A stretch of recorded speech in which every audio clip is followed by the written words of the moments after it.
Yo! Tara na! Samahan niyo ako! Sa bawat lakbay, may bagong Sulit. kwento. Sulit yung pagpunta natin dito mga kaibigan.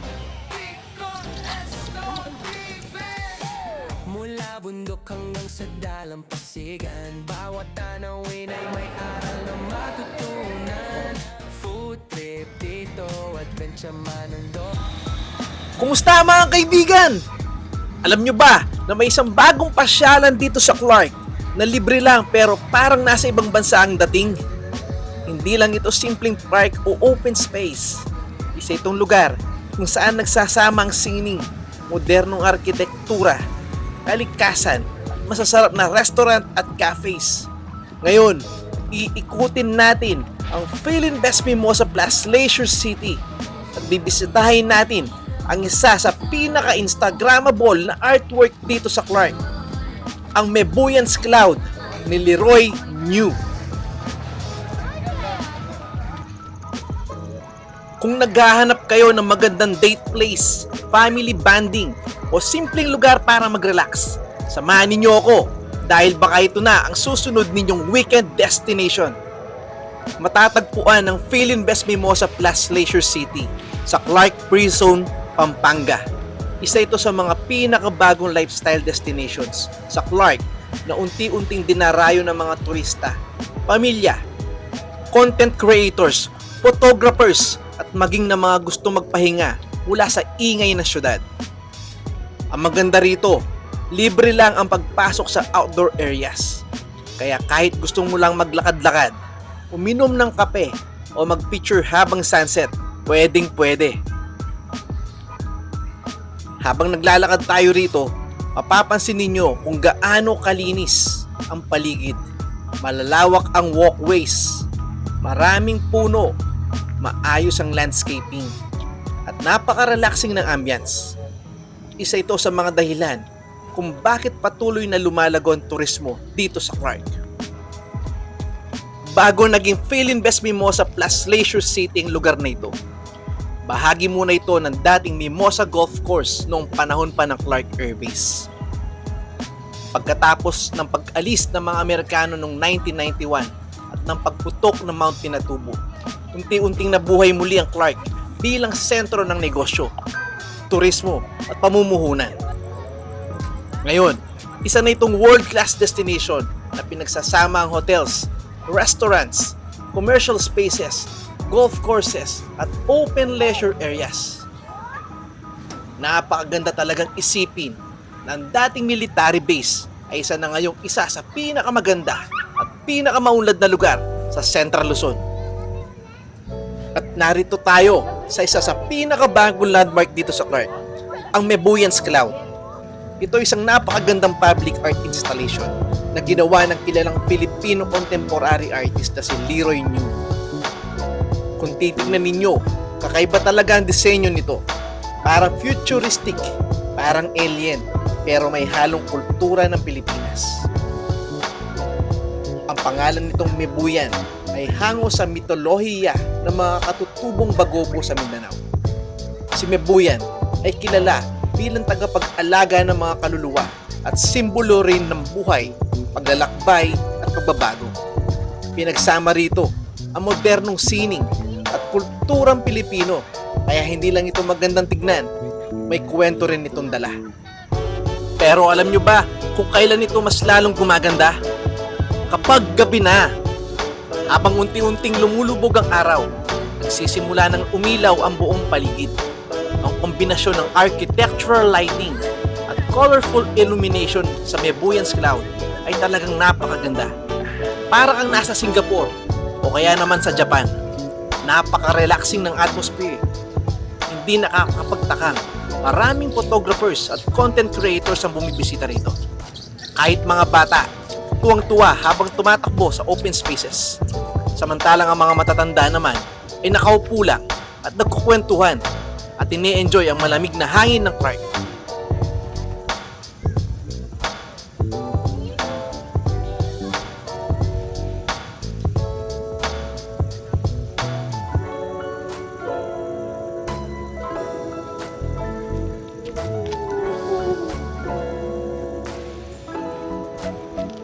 Isa pa sa magugustuhan ninyo rito ay ang iba't ibang restaurants at cafes.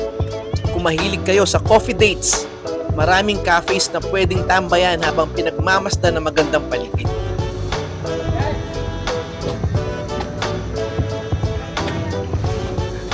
Maging bata muna tayo pansamantala.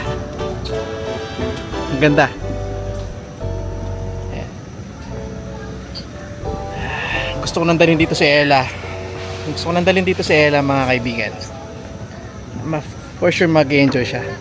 Tignan nyo ngayon, tignan nyo. Ayan, ang galing. Ito yung pupuntahan natin na yan.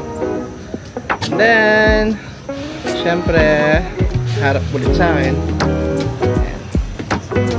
Wow. Ganda, mag-enjoy yung mga bata rin. Bagong pasyalan dito sa Clark. Galing, galing. And then, ito, tingnan nyo ulit to, mga kaibigan. Ayan. Wow. Pero dahan-dahan kasi umulan, kaya madulas. Baka madulas tayo dito. Ayan, di ba? Pang family talaga. Pang family, kakaiba tong design na to. Kakaiba tong playground na to para sa mga bata. Ayan o, yung mga bata. Ayan o. Dahan-dahan, baka mag-slide kayo. Ayan yung mga bata. Dahan-dahan kayo. Wow! Oh, shoutout muna kayo. Hello. Ayan o. Ganda, ganda. Kung gutom naman kayo pagkatapos ng mahabang lakaran, mayroon ding iba't ibang restaurants na nag-aalok ng local at international cuisine. Kaya hindi lang ito pasyalan, isa rin itong food destination para sa buong pamilya. Imagine ninyo, magkakape ka habang tanaw ang napakagandang landscape. Hindi ba parang nasa ibang bansa ka?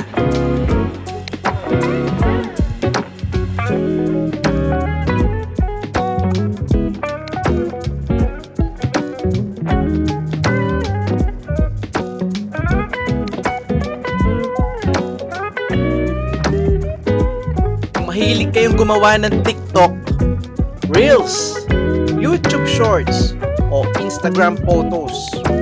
Isa ito sa pinakamagandang location sa Clark. Sa bawat sulok, parang may sariling studio. Kahit simpleng cellphone lang ang gamit ninyo, siguradong maganda ang magiging kuha dahil napakaganda ng natural lighting dito. Kahit wedding prenup, family portraits, travel reels, bagay na gawin dito.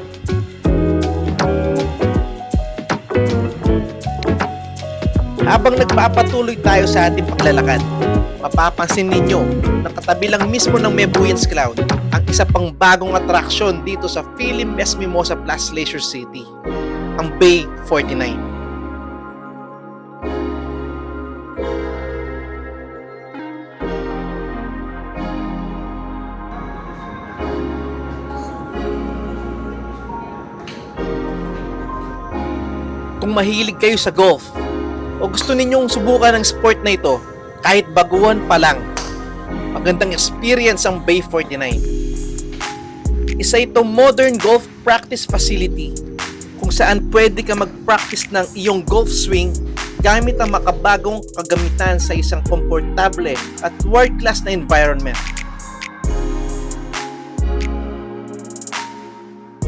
Kahit hindi ka professional golfer, pwede kang magsaya rito kasama ang pamilya o mga kaibigan.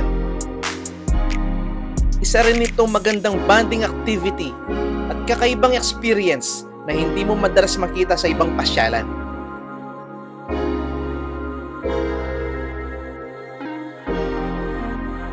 Habang naglalakad ako rito, talagang ramdam mo ang premium at relaxing na ambience ng buong lugar. Ang ganda ng landscape. Napakalinis ng paligid. At bawat sulok ay talagang pinag-isipan ang disenyo. Para kang nasa isang lifestyle district sa ibang bansa.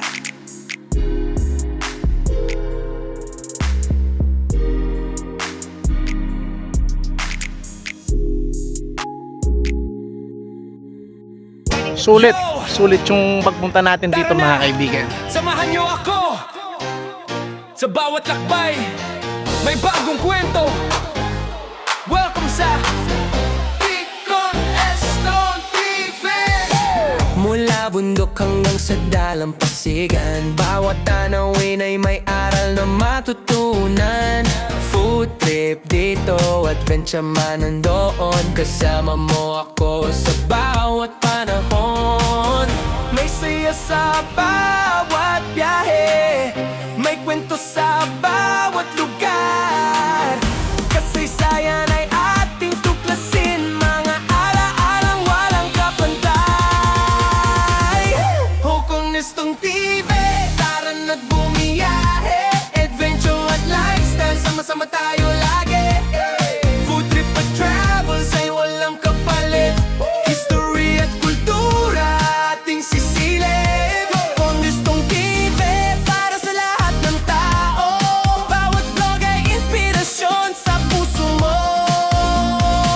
Sa kalsada man o sa malayong bayan, bagong karanasan ang ating mapapanood dyan. Tawa, saya at kaunting kulitan. Sa bawat episode may bagong paglalakbay na handa. At syempre, hindi kumpleto ang ating pagbisita kung walang masarap na inumin. Kaya dumaan tayo sa Maison Matcha, isa sa mga cafes na matatagpuan dito sa Philinvest Mimosa, Leisure City. Ang in-order ko ay ang kanilang sea salt matcha. At masasabi ko talagang sulit siyang subukan. Perfect ang timpla. Hindi sobrang tamis, hindi rin mapait. Ramdam mo ang natural na lasa ng matcha. Habang ang sea salt cream sa ibabaw ay nagbibigay ng creamy at bahagyang maalat na flavor na lalo nagpapasarap sa bawat higop. Kung mahilig kayo sa matcha, malaking posibilidad na magustuhan ninyo ito. At kung first time ninyo naman, magandang ito ang subukan dahil napaka-smooth at refreshing ng lasa. Video ko ah. Video ko ah.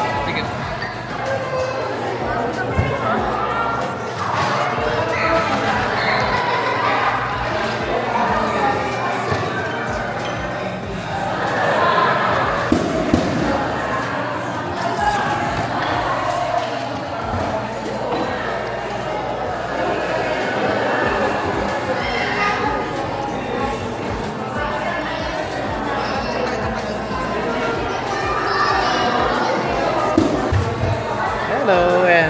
Sinama ko yung high mo. Yung head. Yes. Ayan.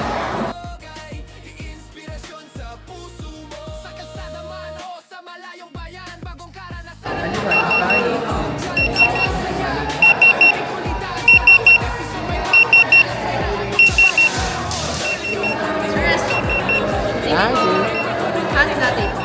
Ito po yung Thank you. Habang umiinom ako ng sea salt matcha, napaisip ako, minsan, hindi mo kailangang bumiyahe sa ibang bansa para maranasan ganitong klaseng ambience. Dito pa lang sa Clark, makakahanap ka na ng lugar na tahimik, elegante, at talagang nakaka-relax. Ito ang isang mga patunay kung bakit patuloy na umuunlad ang Clark bilang isa sa pinakamagandang destinasyon sa Pilipinas. Kung hindi pa kayo nakakapunta rito, isama na ninyo ito sa inyong travel bucket list. Hindi lang kayo makakapag-relax, makakauwi pa kayo na punong-puno na magagandang alaala at larawan. Kung nagustuhan ninyo ang ating lakad at kwentuhan ngayong araw, huwag kalimutang i-like, i-share, at i-subscribe ang Kong Estong TV. I-click na rin ang notification bell para lagi kayong updated sa ating mga susunod na adventures. Maraming salamat sa inyong panunood. Hanggang sa muli, ingat palagi at tara, tuklasin pa natin ang mas marami pang magagandang lugar dito sa Pampanga at sa buong Pilipinas. God bless! Tara na't bumiyahe.